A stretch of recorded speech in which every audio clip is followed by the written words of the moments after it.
ब्रह्मा का पिता है, कौन विष्णु की मां, शंकर का दादा कौन है, हमको दे बता। ये जानने के लिए कृपया सुनिए। जगत गुरु तत्वदर्शी संत रामपाल जी महाराज के अमृत वचन सर्व पवित्र धर्मों के पवित्र शास्त्रों के आधार पर। जो संत इस उल्टे लटके हुए संसार रूपी वृक्ष के सर्व भाग बता देगा, सब विभाग बता देगा, पार्ट्स ऑफ द ट्री, स वेदवित, वो वेद के तात्पर्य को जानने वाला है, अर्थात वो तत्वदर्शी संत है। चौथे अध्याय के 34वें श्लोक में कहा है कि उस तत्वदर्शी संत की शरण में जा, उनको दंडोत प्रणाम करने से, कपट छोड़कर प्रश्न करने से वो तत्वदर्शी संत तुझे उस तत्व ज्ञान का उपदेश करेंगे। उसकी पहचान बताइए 15वें अध्याय के प्रथम मंत्र में। जो उल्टे लटके हुए संसार रूपी वृक्ष के सभी छंद बता देगा, सब विभाग बता देगा, स वेदवित, वो तत्वदर्शी संत है। जब परमात्मा परम पूज्य कबीर परमेश्वर जी आदरणीय स्वामी रामानंद जी को सचखंड लेकर गए थे, फिर उनको वापस छोड़ा था, तब कहा था दोहू ठौर है, एक तू भया एक से दो, और रामानंद कहे हम कारणे तुम आए हो मगजो। तुम साहेब तुम संत हो, तुम सतगुरु तुम हंस, और गरीबदास तेरे रूप बिना और न दूजा अंश। तुम ही साहेब हो, परमात्मा हो, तुम ही सतगुरु हो, सच्चा ज्ञान मालिक आपके पास ही है, इस विश्व में किसी के पास सच्चा ज्ञान नहीं है, आप सतगुरु हो। तुम साहेब तुम संत हो, एक संत, संत माने सीधा, संत सोए जो सीधा चले, सब बकवादें छोड़ दे, यहाँ की सब बुराइयों से हट करके अपना जैसे मालिक दे उसमें विश्वास, उसी में गुजारा करे। संत सोए जो सीधा चले। तुम साहेब तुम संत हो, तुम सतगुरु तुम हंस, यानी सब बुराइयों से बचे हुए एक सच्चे हंस, सच्चे भक्त भी आप ही ने भूमिका की है। तुम साहेब तुम संत हो, तुम सतगुरु तुम हंस, और गरीबदास तेरे रूप बिना और न दूजा अंश। तो सतगुरु रूप में आए हुए 600 वर्ष पहले कबीर भगवान ने ये तत्व ज्ञान बताया था उस परम अक्षर ब्रह्म ने। वो काशी के अंदर जो धानक रूप में रहे थे, दुल्हाए रूप में, वो परम अक्षर ब्रह्म थे, और आज भी हैं वो हमारे को ज्ञान देने आए थे, हमारे को एक ट्रायल देने आए थे कि संसार में गणे धन की जरूरत नहीं है, जो घना इकट्ठा करता हो महामूर्ख है। कबीर साहब कहते हैं परमात्मा आपको दे जो आपके प्रारंभ में, आपकी किस्मत में है, सहर स्वीकार करो, लेकिन उसको दुरुपयोग ना करो। बीड़ी शराब मांस तम्बाकू अरे तोचले बनाने पे, नाचने और गाने पे, ब्याह के अंदर बकवाद करने पे, ये दुरुपयोग है तुम्हारा। इसको या तो दान करो और अपना सीमित सा अपना धंधा करो, जो भगवान में बाधक ना बने। तो यहाँ परमात्मा ने रहकर दिखाया था कि टोटे में भक्ति करे, सोए सही सपूत, और ये मायाधारी मस्करे ना जाने कितने जालिए उते।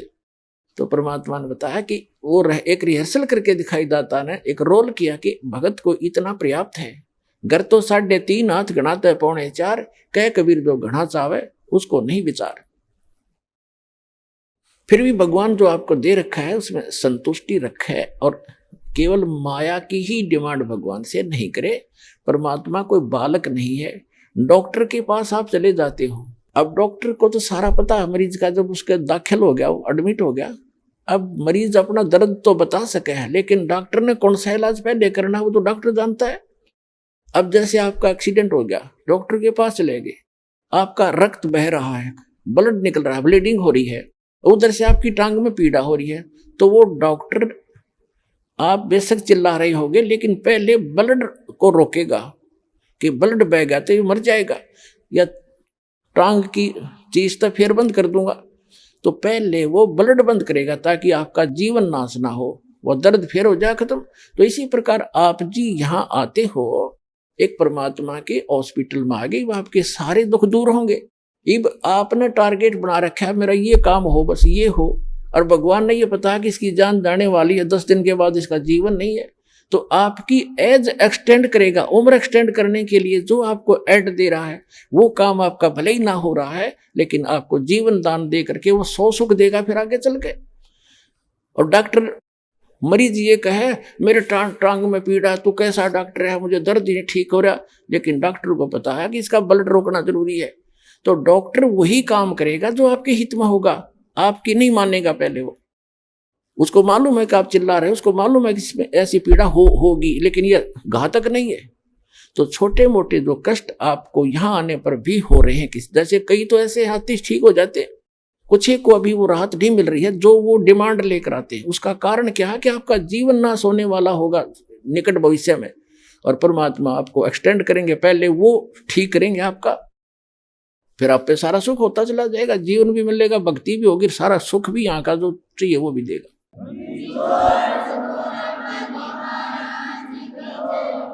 तो प्रसंग चल रहा है कि हम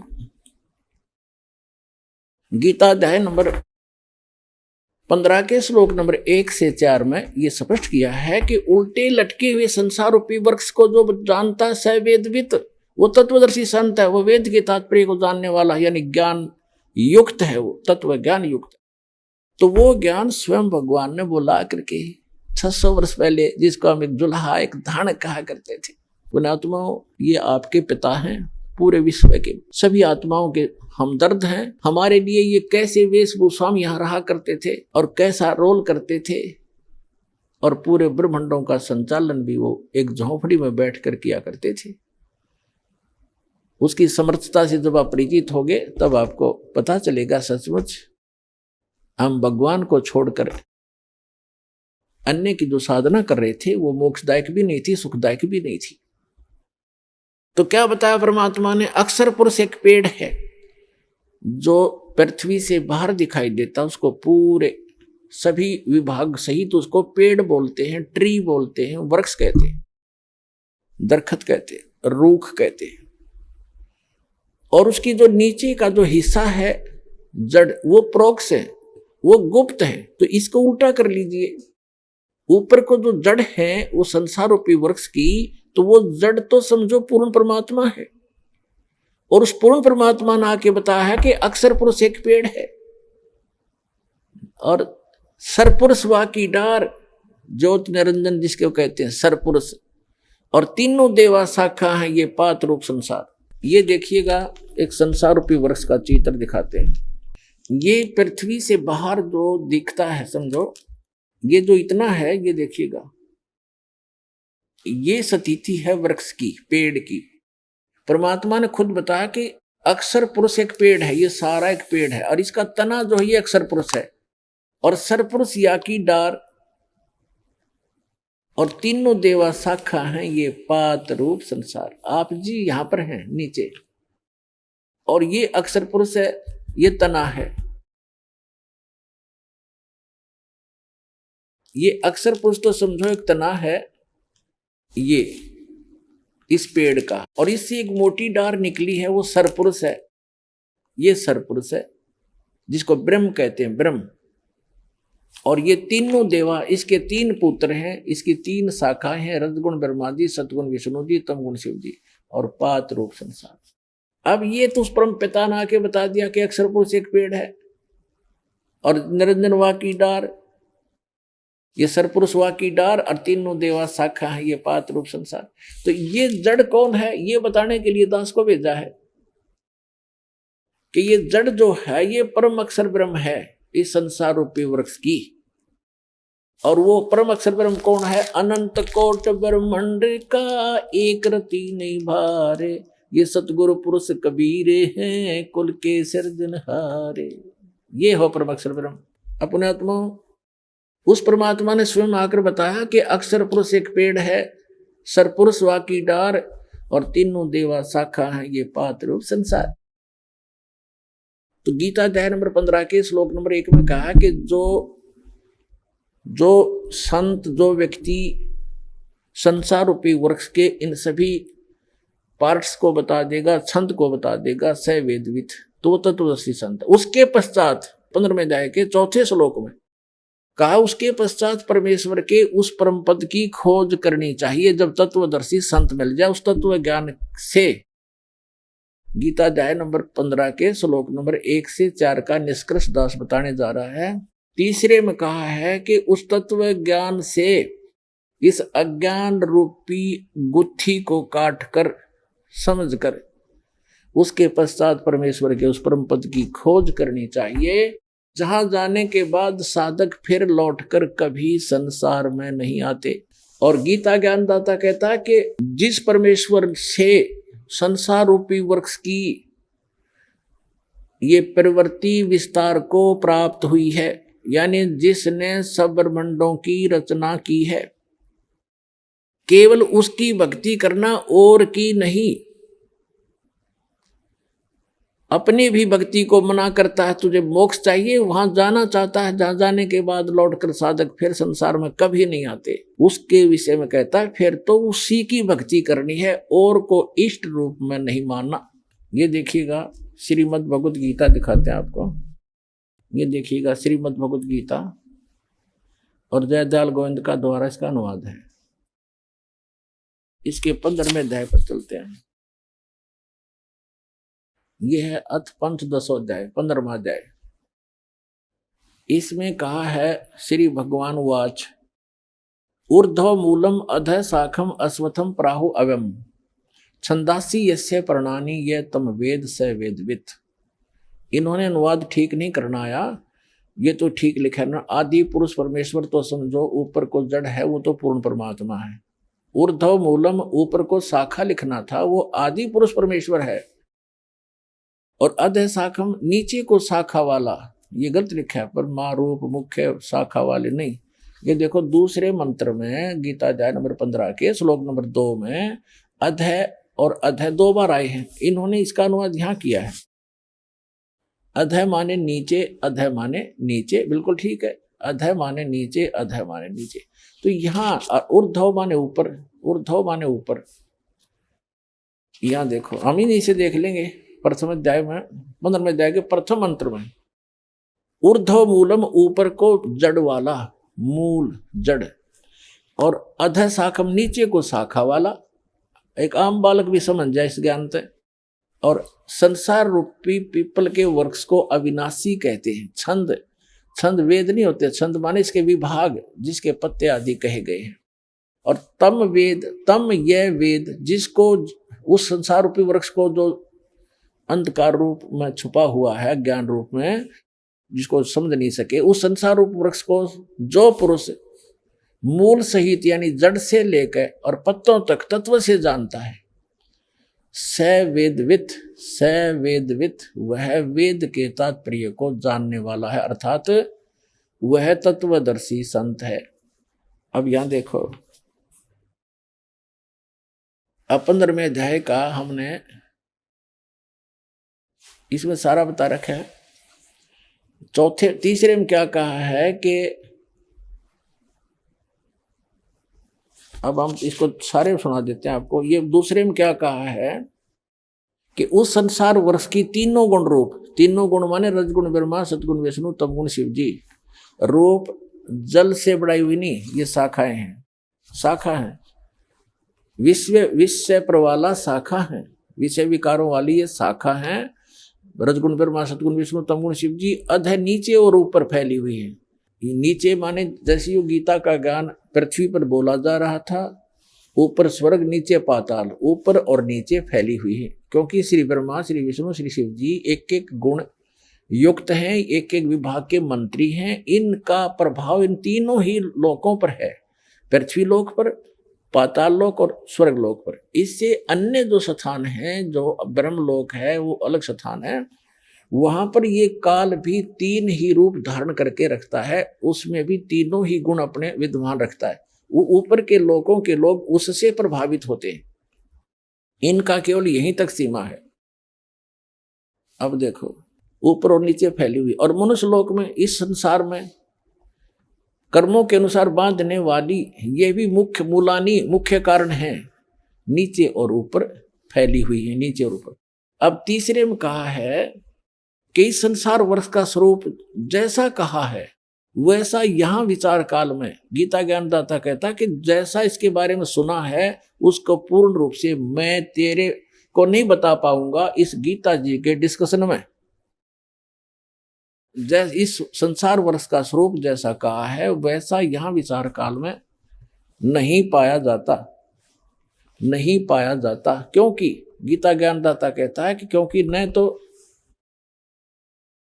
न तो इसका आदि है और न अंत, तथा न इसकी अच्छी प्रकार से स्थिति है, यानी वो परिचित नहीं है उससे।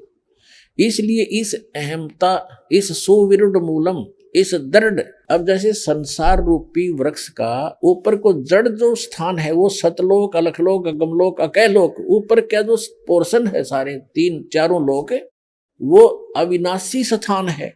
इसलिए सुदृढ़ मूल कहा, वो मूल जो है वो अविनाशी है, वो शाश्वत है। तो उस संसार रूपी वृक्ष के उस दृढ़ रूपी मूल वाले, यानी जो कभी नाशमा नहीं आता, वो जड़ रूपी स्थान, वो भगवान समझो, स्थान और भगवान, यानी वहां का लोक भी अविनाशी, वहां का भगवान भी अविनाशी, वहां के गए हुए प्राणी भी अविनाशी। ये देखो, सुविरुद्ध मूलम, उस अहमता ममता नहीं, उस अति दृढ़ मूल वाले, यानी उस अविनाशी मूल स्थान, जड़ रूपी स्थान वाले संसार रूपी पीपल के वृक्ष को दृढ़ असंग शस्त्रेण छित्वा, इन्होंने यहां गलत कर दिया, वैराग रूप शस्त्र द्वारा नहीं, उस तत्व ज्ञान रूपी शस्त्र द्वारा काट कर, उसको समझ कर, उसके बाद चौथे श्लोक में कहा है, 15वें अध्याय के चौथे श्लोक में कहा है, ये 15वां अध्याय चल रहा है, 15वां अध्याय, यहाँ हमारे चौथा श्लोक पढ़ रहे हैं। उसके पश्चात उस परम पद रूप परमेश्वर को भली भांति खोजना चाहिए, जिसमें गए हुए पुरुष यानी साधक फिर लौटकर संसार में नहीं आते, उनका जन्म मरण फिर नहीं होता। और जिस परमेश्वर से इस पुरातन यानी आदि संसार रूपी वृक्ष की, यानी जिसने सारे ब्रह्मांडों की रचना की है, प्रवृत्ति विस्तार को प्राप्त हुई है, उसी आदि पुरुष नारायण के मैं शरण हूं, ऐसा निश्चय करके उस परमेश्वर का ही मनन और निधि ध्यान करना चाहिए। परपदे माने उसकी पूजा करनी चाहिए। गीता ज्ञानदाता ने स्पष्ट कर दिया कि मेरी भक्ति करने से तुझे वो शाश्वत स्थान नहीं मिल सकता। उसके लिए गीता अध्याय नंबर 17 के श्लोक नंबर 23 में गीता ज्ञानदाता ने संकेत दिया है कि उस सच्चिदानंद घन ब्रह्म की साधना के 3 मंत्र हैं उसके पाने के। ओम तत्सत इति निर्देश ब्रह्मण त्रिवेद समर्थ ब्राह्मणा तेन वेदा च यगा च विहिता पुरा। उस सच्चिदानंद घन ब्रह्म के को पाने का, उसके सत भक्ति करने का केवल ओम तत्सत ये 3 मंत्र का निर्देश है। निर्देश माने नथिंग एल्स, फाइनल फैसला, उसके अतिरिक्त अग्रम मग्रम समाप्त, ये निर्देश है, डायरेक्शन है, आदेश भी है और ये राय भी है। सच्चिदानंद घन ब्रह्म को पाने का, उस परम अक्षर ब्रह्म को, उस सुख स्थान को पाने का ये 3 मंत्र की मजदूरी है, स्मरण है इसका 3 मंत्र का। ओम तत्सर्वपुरुष का गीता अध्याय नंबर 15 के श्लोक नंबर 16 और 17 में 3 पुरुष बताए, एक सरपुरुष, एक अक्षर पुरुष और तीसरा परम अक्षर पुरुष यानी परम अक्षर ब्रह्म। तो आपको पूरा डिटेल बताई दी है पूरा उल्टे लटके हुए संसार रूपी वृक्ष की। तो परम अक्षर ब्रह्म तो उसकी जड़ समझो, मूल है जो सबका धारण पोषण करता है। तो गीता अध्याय नंबर 15 के श्लोक नंबर 16 में कहा कि 2 पुरुष हैं, सरपुरुष और अक्षर पुरुष, और ये दोनों नाशवान, इनके अंतर्गत जितने प्राणी वो भी नाशवान है। जीवात्मा किसी की नहीं मरती, वो तो गधे कुत्ते की भी नहीं मरती। फिर 15वें अध्याय के 17वें श्लोक में तुरंत कहा कि उत्तम पुरुष है तू अन्य, पुरुषोत्तम सही भगवान तो इन दोनों से, सरपुरुष और अक्षर पुरुष है, कोई और है जिसको परमात्मा कहा जाता है, और जो तीनों लोकों में प्रवेश करके सबका धारण पोषण करता है, वो अविनाशी परमेश्वर है। यानी वृक्ष का धारण पोषण किससे होता है? मूल से होता है, जड़ से होता है, और जड़ वो परम अक्षर ब्रह्म है। तो परम अक्षर ब्रह्म वो कबीर भगवान जो है वो सबका धारण पोषण करने वाला वही है। तो यहाँ क्या बताया है कि उस ओम तत्सत, ओम जो है, ओम तो मंत्र है ब्रह्म का जिसको सरपुरुष कहते हैं, और तत् है ये अक्षर पुरुष का जिसको परब्रह्म भी कहते हैं। ब्रह्म से नेक्स्ट ब्रह्म, परब्रह्म दूसरा, और तीसरा जो मंत्र है सत्य, वो परम अक्षर ब्रह्म का है, वो परम अक्षर पुरुष का है। तो ये तीनों मंत्र इस दास के पास उपलब्ध हैं। इन तीनों मंत्रों की मजदूरी करनी है, इसकी साधना करनी है।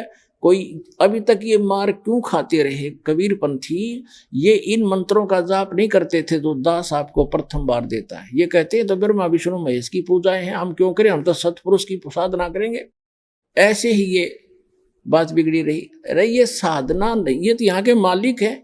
बताओ, हम जिस क्षेत्र में रह रहे हैं और वहाँ के तहसीलदार या वहाँ के SHO या किसी और से खस्सें और उनका जो टैक्स जो भी उनका है वो नहीं दे, तो हमें लाभ कैसे मिलेगा? मजदूरी, जैसे हमने बिजली वालों से ले रखा है, बिजली ले ली बिजली विभाग से, टेलीफोन ले लिया टेलीफोन विभाग से, और जब उनका कर्जा उसको देंगे नहीं, टैक्स उनका रेंट नहीं देंगे तो वो सुविधा बंद कर देंगे हमारी। इसमें के एहसान किया? तो हम मजदूरी कर रहे हैं यहाँ की सुविधा प्राप्त करने के लिए, और कुछ धन डिपॉजिट कर रहे हैं जो हमें आगे अपने स्वलोक जाने के लिए। तो ये इनकी पूजा नहीं है। हम कोई बैंक से किसी से, जैसे टेलीफोन वालों से टेलीफोन सुविधा ले रखी है, मोबाइल फोन ले लिया, तो उनसे हम अपनी जो मजदूरी करके उनको दे रहे हैं, उनका किराया रेंट उसका बिल भर रहे हैं, तो वो उनकी पूजा नहीं करे, वो हमें आवश्यकता है, इसलिए उनसे मेल रखना भी हमारे सभ्यता शिष्टाचार है। तो ये सभी ब्रह्मा विष्णु महेश भी एक यहाँ के अधिकारी हैं। ये इनके सत्र का जो लाभ है यही देंगे उसको, और उसकी विधि बताई है कि इनका ये ऐसे ऐसे आपने ये बिल भरना पड़ेगा, इसकी मजदूरी ये है, इस मजदूरी से वहां आपको ऑटोमेटिक कनेक्शन मिला रहेगा। ऐसा सिस्टम भगवान का। तो यहाँ ओम तत्सत, ये तीन इन पुरुषों की भक्ति है, सरपुरुष, अक्षर पुरुष और परम अक्षर पुरुष की। तो गीता ज्ञानदाता कहता है कि उस परमात्मा की शरण में जा जिसके 3 मंत्र की भक्ति है। सच्चिदानंद घन ब्रह्म के पाने की केवल 3 मंत्र का निर्देश है। गीता अध्याय नंबर 8 के श्लोक नंबर 5 और 7 में गीता ज्ञानदाता अपनी साधना बताता कि मेरी भक्ति कर मुझे प्राप्त होगा, लेकिन युद्ध करना पड़ेगा, शांति नहीं हो सकती। जहां युद्ध है वहां शांति खाक है। तो कहता है तूने युद्ध करना पड़ेगा, यदि तुझे परम शांति चाहिए तो 18वें अध्याय के 66वें श्लोक में कहा कि उसकी शरण में जा, उस परम अक्षर ब्रह्म की शरण में। उस परम अक्षर ब्रह्म की शरण का मंत्र बता दिया 17 के श्लोक नंबर 23 में, और अब 8वें अध्याय के 8, 9, 10 श्लोक में गीता ज्ञानदाता कहता है कि उस परम अक्षर ब्रह्म की भक्ति करेगा तो उसको प्राप्त होगा, जहां जाने के बाद साधक फिर लौटकर कभी संसार में नहीं आता। तो वहां सारी सुख सुविधाएं हैं। पुण्यात्माओं, आपका सौभाग्य है, धन है आपके माता पिता जिनसे जन्म हुआ, ऐसे समय में अपना कल्याण कराओ, भक्ति करो और मोक्ष पाओ। बोलो सतगुरुदेव।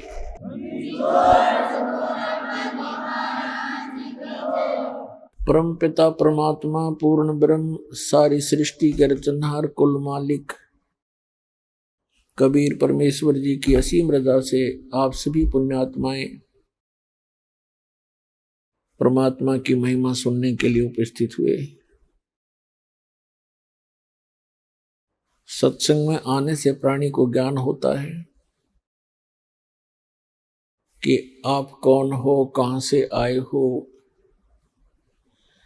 आप यहां किस उद्देश्य को लेकर जी रहे हो, वास्तविक आपका कर्तव्य कौन सा है, कौन से कर्म पाप दायक हैं, कौन से पुण्यदायक हैं, उन सभी का ज्ञान सत्संग से होता है प्राणी को। तो पुण्यात्मा, परमेश्वर पूर्ण ब्रह्म सत्य पुरुष परम अक्षर पुरुष परम अक्षर ब्रह्म कहो, अल्लाहु अकबर कहो, ग्रेट गॉड कहो, इसे कंप्लीट गॉड कहो, ये पूरे ब्रह्मांडों का, संपूर्ण जगत का, सभी आत्माओं का ये जनक है, सबका क्रिएटर है। वो कैसा है, कहाँ है, किसने देखा है और परमात्मा की आवश्यकता क्यों है, परमात्मा की आवश्यकता क्यों पड़ी हमें, हम किस लिए परमात्मा की साधना करते हैं, क्या उद्देश्य लेकर करते हैं और क्या उद्देश्य लेकर भगवान की भक्ति करनी चाहिए और क्या उद्देश्य लेकर नहीं करनी चाहिए। ये सर्व जानकारी सत्संग से होती है। पुण्यात्माओं, सर्वप्रथम तो आपको ये ज्ञान होना चाहिए कि आप जी एक बहुत भयंकर लोक में रह रहे हैं। बहुत ही भयंकर लोक है ये। और इस लोक का जो राजा है, यहाँ का जो स्वामी है, मालिक है 21 ब्रह्मांड का, उसको सरपुरुष कहा है। श्रीमद् भगवत गीता अध्याय नंबर 15 के श्लोक नंबर 1 से 4 और 16-17 में प्रभु की परिभाषा वर्णित है सांकेतिक कोड वर्ड्स में। उसमें लिखा है कि संसार में 2 पुरुष हैं 16वें श्लोक में 15वें अध्याय के। एक सरपुरुष है, एक अक्षर पुरुष है। सरपुरुष ये ब्रह्म है जिसके लोक में आप और हम निवास कर रहे हैं। इसको संतों ने, परमेश्वर ने, कबीर देव ने इसको काल कहा है। और यही गीता का ज्ञान दाता है।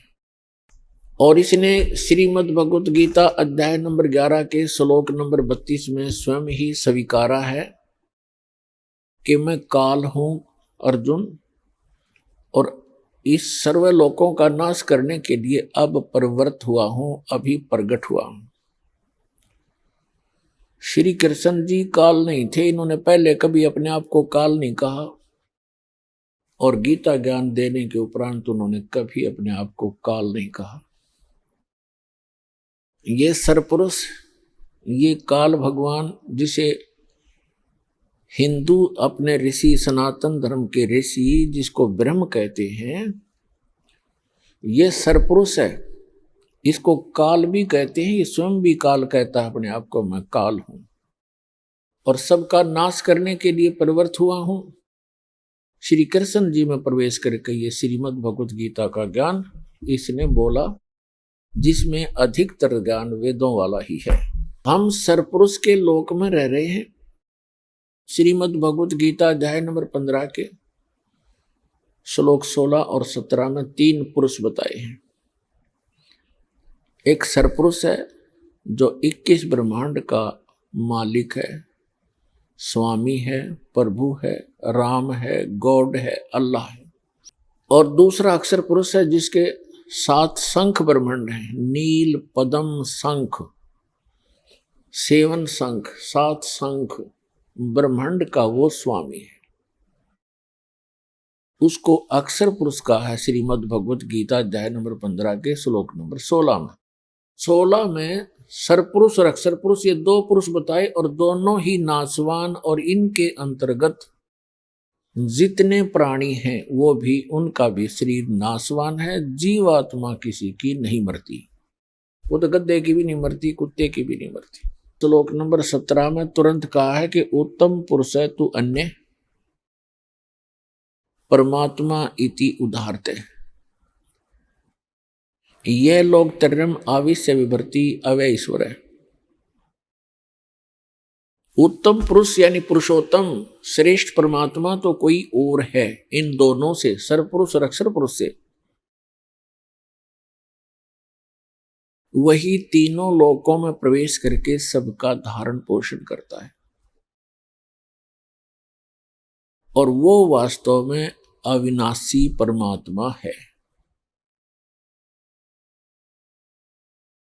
अपने आत्माओं श्रीमद् भगवत गीता अध्याय नंबर 15 के श्लोक नंबर 1 से 4 में स्पष्ट किया है।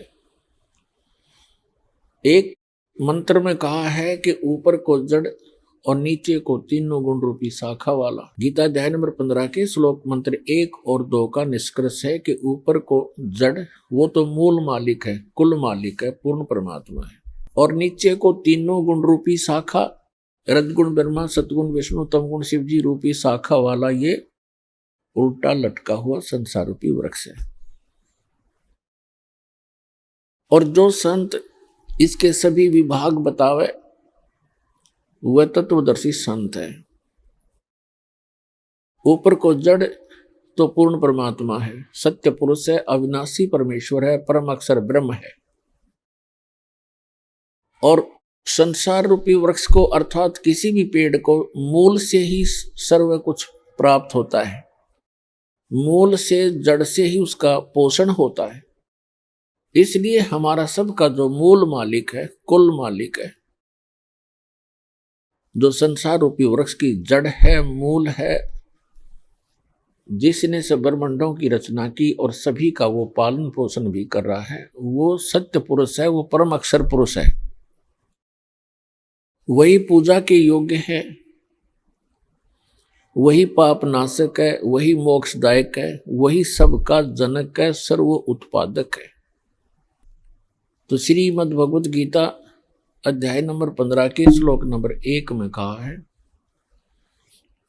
कि जो इन सभी विभागों को, इसके विभाग बता देगा, भिन्न भिन्न इन भगवानों की सतिथि बता देगा, वो तत्वदर्शी संत है। तो परमेश्वर स्वयं आते हैं वो तत्व ज्ञान बताने के लिए।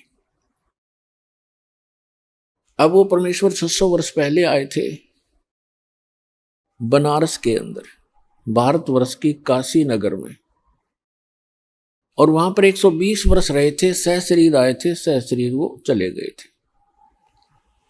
120 वर्ष एक जनसाधारण की लीला की उन्होंने, हमारे लिए एक निर्देश दिया, एक एग्जाम्पल कोड किया, उदाहरण पेश करके चले गए कि यदि आप जी ने मोक्ष प्राप्ति करनी है तो इस घटिया लोक की किसी अधिक वस्तु की इच्छा मत करना, ये आपके गले की झाड़ बन जाएगी। घनी संपत्ति और ज्यादा कार कोठी, ये आपको यही घसीटे रखेगी, सतलोक जाने नहीं देंगे। फिर भी परमात्मा ने कहा है कि जैसे आपकी किस्मत भाग्य में परमात्मा ने दिया है उसमें संतोष करना, चाहे वो कितना ही है, उसको अपना ना मानना, ये आपका नहीं है, ये भूल मत करना। परमेश्वर ने बताया है कि काया तेरी है नहीं, ये माया कहां से हो, शरण कमल में ध्यान रखो, इन दोनों को खो। ना तो ये संपत्ति तेरी है, ना ये काया तेरी है। जब काया ही नहीं तेरी तो संपत्ति को कैसे तू अपनी मान बैठा? बोली आत्मा, ये कोई नशा है तेरे अज्ञानता का। अब ये अज्ञानता का नशा हटाने के लिए एंटीबायोटिक की औषधि सत्संग रूपी तत्व ज्ञान आपको डोज पर डोज दी जा रही है। एक दिन आपकी ऐसी भूल मिटेगी, आप बहुत ज्यादा आश्चर्य मनाओगे इस बात का कि देख कितने मूर्ख बनकर हम एक रोटी के लिए और नकली लोक लाज को मेंटेन करने के लिए हम कैसे मूर्ख बनकर भगवान से दूर बने हुए थे। परमात्मा का वो ज्ञान आपका आधार बनेगा। तो इस लोक में वो परमात्मा आते हैं, तत्व ज्ञान प्रचार करते हैं। वो उन्होंने बताया है कि अक्षर पुरुष एक पेड़ है, निरंजन वाकी डार, सरपुरुष वाकी डार, और तीनों देवा शाखा है, ये पात रूप संसार। एक ही सेंटेंस में परमात्मा ने, एक अमृतवाणी में, एक वाक्य में, एक दोहे में श्रीमद् भगवत गीता अध्याय नंबर 15 का पूरा सरलास कर दिया, पूरा उसमें कंसंट्रेट करके भर दिया। न सोच लो, बुद्धिमान व्यक्ति को संकेत होते हैं, जैसे रावण मांगन गया चून, अर्थात लंक वही बिरून। इस एक चौपाई में सूक्ष्म वेद में परमात्मा ने पूरी रामायण भर रखी है। रावण मांगन गया चून और ताते लंक वही बिरून, बिरून माने नाश हुआ। रावण आटा मांगने गया, जिस कारण से उसकी लंका का सर्वनाश हुआ। जिसने वो कथा कहानी सुन रखी है, राम कहानी, अब उसका माइंड एक सेकंड में पूरी सटोरी में घूम गया। रावण ने कहां से आटा मांगा, किस पे मांगने गया, कौन थी वो सीता, श्री रामचंद्र की धर्मपत्नी। रामचंद्र कौन था, राजा दशरथ का पुत्र। रावण ने छल करके सीता उठाई थी और रावण के कुल का नाश हो गया था। वह रामायण का पूरा जो रामायण की कथा चित्रार्थ होगी हमारे दिमाग में। इसी प्रकार श्रीमद् भगवत गीता अध्याय नंबर 15 का श्लोक नंबर 1 में स्पष्ट है, 1 और 2 में, कि उल्टा लटका हुआ संसार रूपी वृक्ष है। इसमें परमात्मा ने अपने सिंपल लैंग्वेज में बताया है, उस सूक्ष्म वेद में बताया है, एक ही सेंटेंस में पूरी सृष्टि रचना भर दी, पूरा डेफिनेशन ऑफ गॉड बता दी। अक्षर पुरुष एक पेड़ है, ट्री एक ट्री है, और सरपुरुष वह की डार, तीनों देवा, रजगुण ब्रह्मा, सतगुण विष्णु, उत्तम गुण शिव जी, ये तीनों देवा शाखा है और पात रूप संसार। वो परम अक्षर पुरुष कौन है, वो ये दास बताने के लिए भेजा है। वो वही है जिसने ये ज्ञान दिया अपने द्वारा रची हुई सृष्टि को।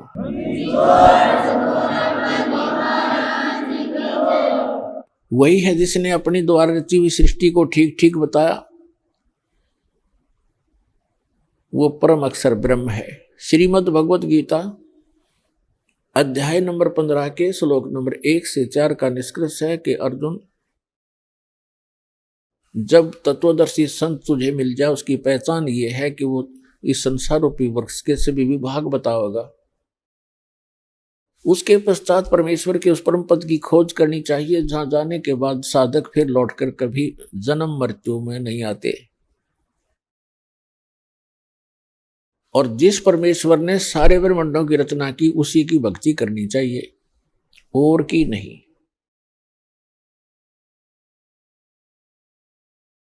श्रीमद् भगवत गीता अध्याय नंबर 8 के श्लोक नंबर 1 में अर्जुन ने पूछा, आप जी ने गीता अध्याय नंबर 7 के श्लोक 29 में जिस तत्परम की जानकारी दी है कि उस तत्परम से परिचित, सारे अध्यात्म ज्ञान से परिचित और सभी कर्मों से परिचित प्राणी केवल जरा और मरण से छूटने का ही प्रयत्न करता है, तो वो किम तत्परम, ऐसा वो तत्परम क्या है जिसको जानकर प्राणी साधक इस संसार की किसी वस्तु की इच्छा नहीं रखता। गीता ज्ञानदाता ने 8वें अध्याय के 3रे मंत्र में उसका उत्तर दिया है कि वो परम अक्षर ब्रह्म है, गीता ज्ञानदाता से अन्य है। तो परम अक्षर ब्रह्म ही हमारा सबका जनक है, वही हमारा पिता है, वही हमारी माता है, वही हमारा मित्र है, वही हमारा भाई है, वही हमारा मूल धन है। त्वमेव माता च पिता त्वमेव बंधु च सखा त्वमेव विद्या च द्रविणम त्वमेव सर्व मम देव देव। ये वो परमात्मा है जिसके अंदर ये सर्व गुण हैं, जिनका हम रह कर व्याख्यान सुना और सुनाया करते थे। अभी तक हमें परमात्मा की परिभाषा का ABC का भी ज्ञान नहीं था। अब आपको A से लेकर Z तक ज्ञान हो गया इस तत्व ज्ञान को सुनने से, क्योंकि ये ज्ञान परमात्मा ही बताता है और परमात्मा के बताए गॉड वर्ड को, सांकेतिक शब्दों को परमात्मा का कृपा पात्र ही समझ सकता है। 5500 वर्ष हो गए पवित्र श्रीमद् भगवत गीता, पवित्र चारों वेद, पवित्र पुराण आदि सदग्रंथों को रचे हुए श्री वेद व्यास जी द्वारा रचे गए थे। आज तक ना तो Ved Vyas writer of the सदग्रंथ वो समझ सका, और ना ही आज तक के विश्व का कोई धर्मगुरु इन पवित्र सदग्रंथों के कोड सांकेतिक शब्दों को ना समझ सका। इस दास पर रजा करी परमेश्वर कबीर जी ने आप अपनी पुण्य आत्माओं के लिए ऐसे समय में, जिस समय आप शिक्षित हो, सदग्रंथ हमारे जीवित हैं, अन्यथा ये 50-100 वर्ष के बाद ये सदग्रंथ आपके हाथों से निकल जाते। फिर हमारे पास क्या आ जाते?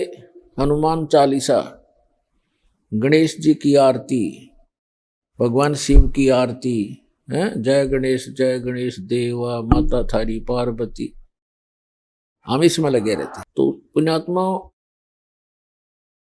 आज का जो सत्संग है, जो समागम है, वैसे तो सत्संग कोई भी किसी दिन का भी हो अमृत होता है, आत्मा के लिए एक विशेष आहार होता है। और असंख्य जन्मों के पुण्यकर्मी प्राणी हो आप, जो आप जी को ऐसे समय में मानव शरीर प्राप्त है, स्त्री या पुरुष का, जिनको सतलोक आश्रम बरवाला जिला हिसार हरियाणा के अंदर आने का और उपदेश प्राप्त करने का सौभाग्य प्राप्त हुआ। लख बर सूरा जूझ ही लख बर सावत दे, लख बर यति जहान में तब सतगुरु शरणा ले। आप कितने पुण्यात्मा हैं युगों युगों के। लाल की कीमत को जौहरी बता सकता है, लाल को अपनी कीमत का ज्ञान नहीं होता। परमात्मा कहते हैं गोता मारूं स्वर्ग में जा बैठूं पाताल। और गरीबदास जी बता रहे हैं भगवान कबीर साहिब की महिमा। जैसे तुलसीदास जी ने रामायण का चित्रण किया था, ऐसे गरीबदास जी ने उस परम अक्षर ब्रह्म की महिमा का गुणगान किया हुआ है, इसलिए गरीबदास जी का नाम इसमें साथ आता है। कबीर साहब कहते थे कि गोता मारूं स्वर्ग में जा बैठूं पाताल, गरीबदास ढूंढता फिरूं अपने हीरे मोती लाल। परमात्मा कहते हैं कि मैं अपने हीरे मोती लाल इन पुण्यात्माओं को, जो पिछले जन्म के संस्कारी हैं, वो कहीं भी जन्मे हैं, कोई भी कारण बनाऊं, उनको मैं खोजता फिर रहा हूं, ढूंढता फिर रहा हूं। तो आप उन हीरे मोती लालों में से हो। आपको परमात्मा युगों से खोज रहा है, अब जाकर फंसे हो तुम परमात्मा के।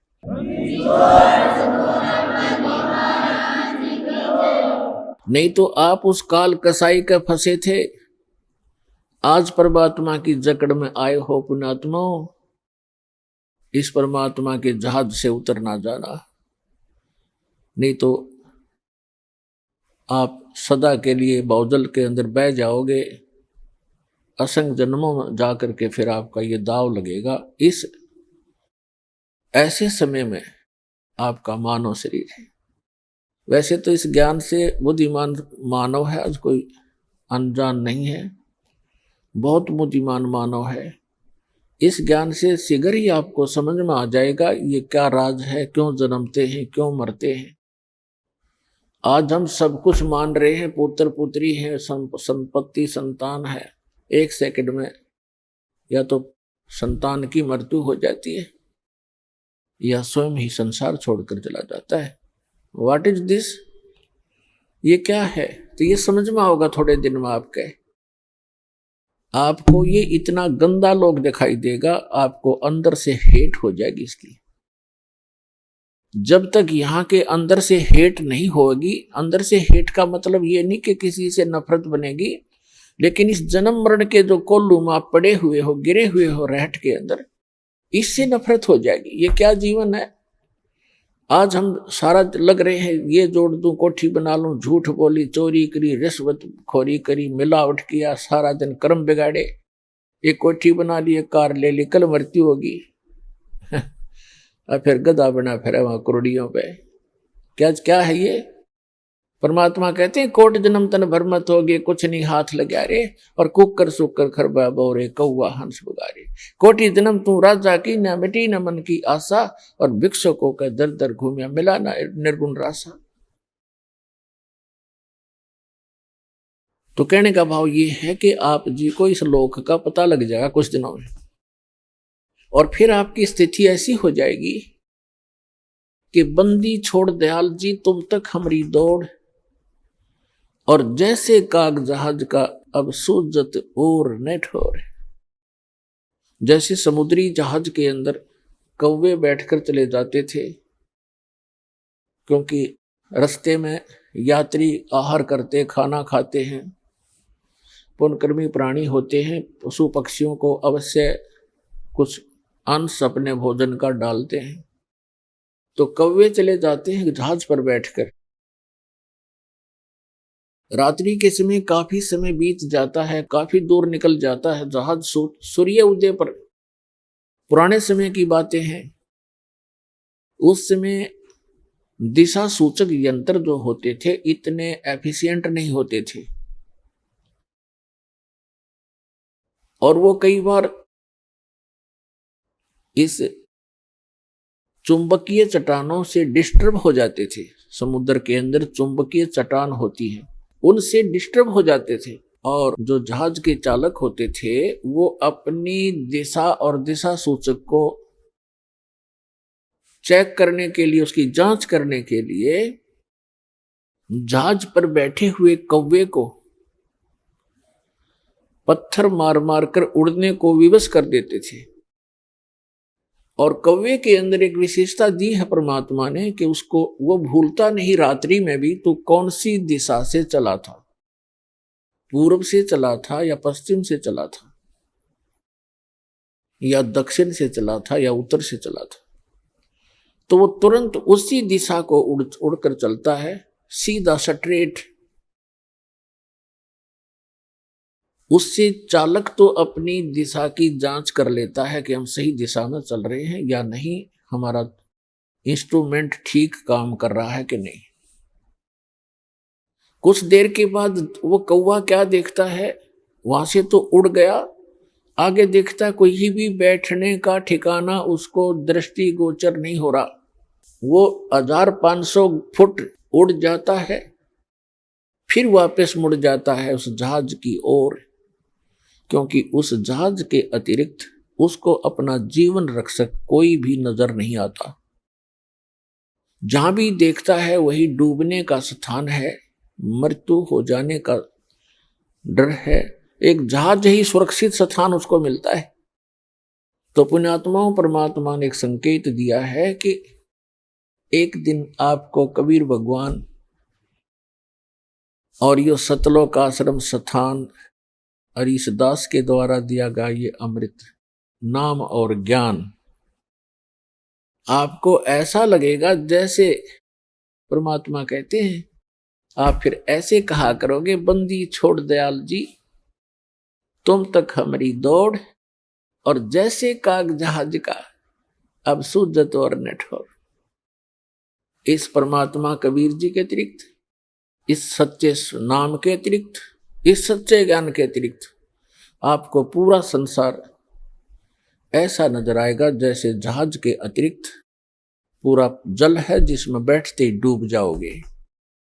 भावार्थ ये है परमात्मा का, यदि आप कबीर भगवान को और सतनाम को छोड़कर यदि आप अन्य संत की शरण में जाओगे तो डूब गए, भगवान की भक्ति छोड़कर संसारिक इस काम में लग गए तो डूब गए। तो इससे पार होने के लिए ये राम नाम का जहाज आपने छोड़ना नहीं है। इसके अतिरिक्त आपको जहां भी कोई भी क्रिया संसार के वो आपको डबोण की है, तारण की नहीं है। इतनी सी बात आपको कुछ दिनों में हृदय में धस जाएगी और तभी आप भक्त बनोगे। तो परमात्मा ने आके बताया है कि मानुष जन्म पाके जय नहीं रटे हरि नाम, जैसे कुआ जल बिना फिर बनवाया क्या काम। परमात्मा ने आकर ज्ञान दिया है कि मनुष्य जीवन प्राप्त करके जो प्राणी परमात्मा की साधना भक्ति नहीं करता उसका मानव शरीर ऐसा है जैसे वाटरलेस वेल होता है, वेल विदाउट वाटर, यानी कूप जल रहित। कितना सुंदर कुआ हो, कूप हो, और कितनी उसके ऊपर चित्रकारी कर रखी हो, उसमें जल नहीं है तो वो नाम भले कुआ है पर गुण कुएं के नहीं है। ठीक इसी प्रकार जो साधना भक्ति नहीं करते प्राणी मनुष्य जीवन पा करके, उनका नाम मनुष्य अवश्य है पर गुण मनुष्य के नहीं हो सकते। फिर दूसरी बात यह है कि जो साधना करते हैं एक पूर्ण परमात्मा की भक्ति इष्ट रूप में ना करके किसी अन्य देव को इष्ट बनाकर आन उपासना करते हैं, वो साधना करते करते भी फेल हैं, उनकी साधना भी व्यर्थ है। तो पुण्यात्मा, आज का जो शुभ दिन है, आज के दिन इस दास का जीवन कल्याण हुआ था, आज का वो शुभ दिन है।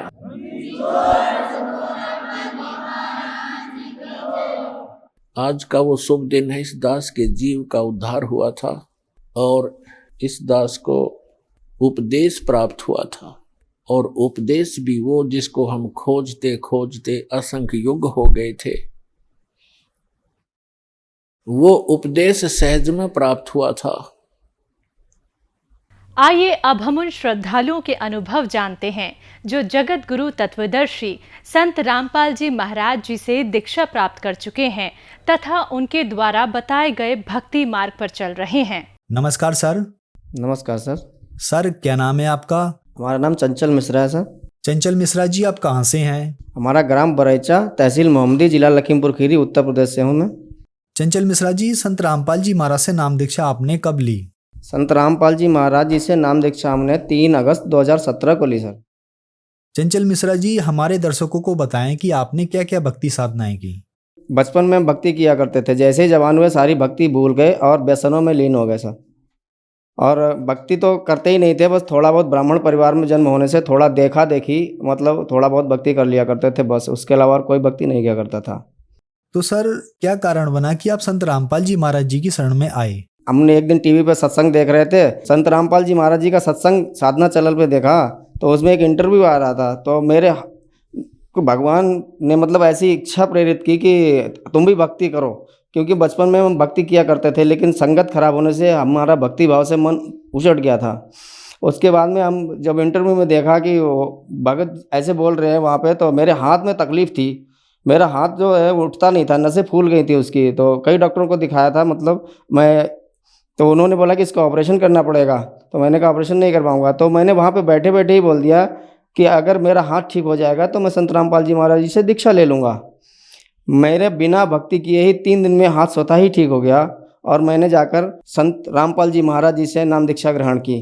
सर अब लाभ के बारे में बात करते हैं। कृपया हमारे दर्शकों को बताएं कि संत रामपाल जी महाराज से नाम दीक्षा लेने के बाद आपको क्या लाभ मिले। जी, संत रामपाल जी महाराज से दीक्षा लेने के बाद में मुझे बहुत सारे लाभ मिले। पहली चीज़ तो मैं बहुत सारे नशे करता था, मेरा परिवार, मेरे माँ बाप सभी मुझसे परेशान रहते थे। ऐसा कोई नशा नहीं था सर जो मैं करता नहीं था। सर मैं शराब और तंबाकू, बीड़ी, गुटखा तो 24 घंटे खाता था और किसी भी समय रात को सोकर भी उठता था, उसके बाद में गुटखा खा के दोबारा सो जाता था। माँ बाप ने बहुत प्रेशर दिया कि बेटा गुटखा छोड़ दे, लेकिन हमारा गुटखा नहीं छूटता था। माँ बाप के कहने से 1-2 दिन छोड़ देता था, फिर से खाने लग जाता था। और गांजा, शराब, सिगरेट, तंबाकू, बीड़ी, अब सारे नशे ही मतलब मैं कर लेता था। लेकिन परमात्मा की दया से, बंदी छोड़ सतगुरु रामपाल जी महाराज की दया से आज मैं किसी भी नशे को हाथ भी नहीं लगाता हूँ। और कोई भी नशा अगर हमारे अगल बगल में भी करता है तो हम उसको मना करते हैं कि भाई साहब आप ऐसा मत करो, मुझे तकलीफ़ होती है। हमारी अंदर से आत्मा ही इस चीज़ को अब एक्सेप्ट नहीं करती है। मांस भी खाता था, मछली भी खाता था, अब अगर हमारे बराबर में भी कोई खाता है तो हम उसको रोक नहीं पाते हैं, तो अपने आप को वहाँ से हट जाते हैं। इसलिए हमारी अंदर से ही अंतरात्मा नहीं करती है। ये हमें लाभ हुए सर। डॉक्टर ने ऐसा, जब हमारे हाथों की नसें फूल गई थी तो डॉक्टर ने बोला था सर कि आप ये नशा करने से ऐसा हो गया है और इसका ऑपरेशन ही करना पड़ेगा। तो मैंने बोला कि ठीक है ऑपरेशन करवा लेंगे। लेकिन उसके बाद में संत रामपाल जी महाराज जी का चैनल पर सत्संग देखा, अंदर से आत्मा ने पुकार करी, परमात्मा से बोला कि परमात्मा हमारी अगर हाथ ठीक हो जाएगा तो मैं आपसे नाम दीक्षा ले लूँगा। बिना किसी ऑपरेशन, बिना किसी इलाज, बिना किसी दवाई के मेरा पूरा हाथ ठीक हो गया। और मैं सबसे बोलता हूँ कि परमात्मा ने ही हमारे ऊपर दया की है और डॉक्टरों के बस की बात नहीं थी जो मेरा हाथ सही कर देता। और कोई भी नशा मैं नहीं करता हूँ अब, और हमारे परिवार में भी कोई नशा नहीं करता। हमारे पिताजी भी, हमारे मम्मी पापा, भाई बहन हमारे कोई भी नशा नहीं करते। सिर्फ मैं ही परिवार में ऐसा था जो मैं सारे नशे करता था। मेरा परिवार बहुत त्रस्त था, परेशान था मेरे से। लेकिन आज हमारे माँ बाप हमसे बहुत खुश है कि चलो हमारा बेटा अब नशा नहीं करता है। ये अब हम पहले सर नशा बहुत करते थे, इसकी वजह से हमारी आर्थिक स्थिति भी ठीक नहीं रहती थी। महीने में मुझे पैसे किसी ना किसी से उधार लेने पड़ते थे। आज परमात्मा पंडित चौड़ सतगुरु रामपाल जी महाराज की दया से हमारे पास पैसों की कोई तंगी नहीं है। हमारा खर्चा बहुत आराम से चलता है। पहले से हम बहुत अच्छे हैं और हम एक कंपनी में छोटी सी जॉब करते हैं। जब हम यहाँ रहते थे, मैं रुद्रपुर उत्तराखंड में एक कंपनी में जॉब करता हूँ। वहाँ पे जब हम रहते थे हमारे पास सही से कुछ भी सामान नहीं था। आज मालिक की दया से हमारे पास सब कुछ है, सारी व्यवस्था है और पैसा पता नहीं कहाँ से आता है, मालिक कहाँ से दे रहे हैं मुझे नहीं पता। हज़ारों रुपया रोज़ खर्चा होता है और परमात्मा की दया से कहाँ से आता है ये पता नहीं है। लोग मेरे को बोलते हैं कि तुम्हें ऐसा संत रामपाल जी महाराज जी ने क्या घुट्टी पिला दी कि तुम ऐसे हो गए। मेरे सारे मित्र मेरे पास आते हैं, बोलते हैं कि ऐसा नहीं, ऐसे कैसे हो गया। मैं कहता हूँ संत रामपाल जी महाराज का ज्ञान सुनो, सत्संग सुनो, तुम भी ऐसे हमारे जैसे हो जाओगे। सर, जैसा कि आपने बताया कि आप बहुत ज्यादा नशा करते थे, शराब गांजा जो नशा आपको मिलता था वो सब आप करते थे। नशे से आपकी इतनी स्थिति खराब हो गई थी कि आपकी जो हाथ की नसें थी वो फूल गई थी। डॉक्टर ने आपको ऑपरेशन बोल दिया था कि आप बिना ऑपरेशन के ठीक नहीं हो पाओगे, लेकिन फिर भी आपने नशा नहीं छोड़ा। फिर आपने संत रामपाल जी महाराज से नाम दीक्षा ली और आपका नशा छूट गया। तो सर, इतना बदलाव आप में कैसे हो गया? क्या है संत रामपाल जी महाराज जी के पास ऐसा जो नशा आप नहीं छोड़ पा रहे थे? आपका शरीर भी खराब हो गया था, लेकिन संत रामपाल जी महाराज से नाम दीक्षा लेने के बाद आपका नशा छूट गया। कृपया हमारे दर्शकों को बताएंगे ऐसा कैसे संभव हुआ? अब ये तो परमात्मा ही जाने। हमारे लिए तो परमात्मा संत रामपाल जी महाराज की दया से उन्होंने जो मुझे भक्ति बताई है उसकी वजह से या हमारे परमात्मा की शरण में आने की वजह से कैसे हो गया हम खुद नहीं जानते हैं कि हमारा नशा कैसे छूट गया। हमने कभी सपने में भी नहीं सोचा था कि हमारा नशा छूट जाएगा। हम तो सोचते थे कि हम जब मरेंगे ना तो भी हम 2-4 पैकेट गुटखा साथ में लेके जाएंगे, लेकिन हमारा नशा बिल्कुल भी छूट गया। गुटखे से इतनी नफरत हो गई। मेरे मम्मी पापा बोलते थे कि तू गुटखा खाता है, तेरे मुँह से बदबू आती है। मैं बोलता था तुमको बहुत बदबू आती है। आज मेरे बगल से कोई गुटखा खा के निकलता है तो मुझे लगता है मेरे माँ बाप मुझे बोलते थे कि बदबू आती है, आज मुझे भी आती है। ये परमात्मा संत रामपाल जी महाराज की ही दया से संभव हुआ, वैसे ऐसा नहीं हो सकता था। सर, टीवी पर आपने संत रामपाल जी महाराज जी का सत्संग सुना। सत्संग में इंटरव्यू में उनके शिष्य बता रहे थे कि उनका नशा संत रामपाल जी महाराज से नाम दीक्षा लेने के बाद छूट गया। सर, आज आप भी उसी स्थिति में खड़े हैं। आपने भी उनको देखकर संत रामपाल जी महाराज से नाम दीक्षा ली और आज आप भी बता रहे हैं कि आपका नशा संत रामपाल जी महाराज से नाम दीक्षा लेकर छूट गया। सर, लाखों दर्शक आज आपको टीवी पर देख रहे हैं। बहुत सारे ऐसे लोग हैं जो नशा छोड़ना चाहते हैं, नशा नहीं छोड़ पा रहे हैं। आज आप खुद उनके लिए एक उदाहरण है, तो आप उनके लिए क्या कहना चाहेंगे? हम उन अपने भाइयों से यही कहना चाहेंगे कि एक बार संत रामपाल जी महाराज जी का ज्ञान समझ कर देखो और दीक्षा लेकर देखो, आपको फायदा जरूर होगा। जैसे हमारे नशे छूट गए हैं आपके भी नशे छूट जाएंगे, आपका परिवार सुखी होगा, आपके बीवी बच्चे सुखी होंगे, आपकी आर्थिक स्थिति ठीक हो जाएगी, आप व्यसनों से बचेंगे, बुराइयों से बचेंगे। जैसे कि मैं ठीक हो गया हूँ आप भी हो जाएंगे। सर, अगर कोई दर्शक संत रामपाल जी महाराज से नाम दीक्षा लेना चाहता है तो कैसे ले सकता है? सर, संत रामपाल जी महाराज जी से दीक्षा लेना बहुत आसान है। जैसे बहुत सारे ऐसे टीवी चैनल आते हैं जहां से आप सत्संग सुनिए, सत्संग पे ध्यान दीजिए। उसके नीचे जो मतलब नीली पट्टी या हरी पट्टी या पीली पट्टी जैसे भी आती है उस पर हमारे आश्रम के नंबर होते हैं। उन नंबरों पे आप संपर्क करके ज्ञान गंगा बुक मंगा सकते हैं। उसमें भी नंबर्स होते हैं, उन पे आप नंबर पर फ़ोन करके आप उनको बोलिए कि हमको नाम दीक्षा लेनी है या कोई भी शंका है मन में, उसके लिए भी आप फ़ोन कर सकते हैं।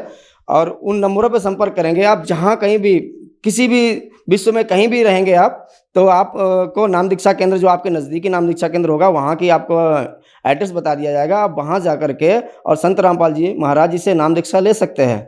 धन्यवाद सर। सत साहिब।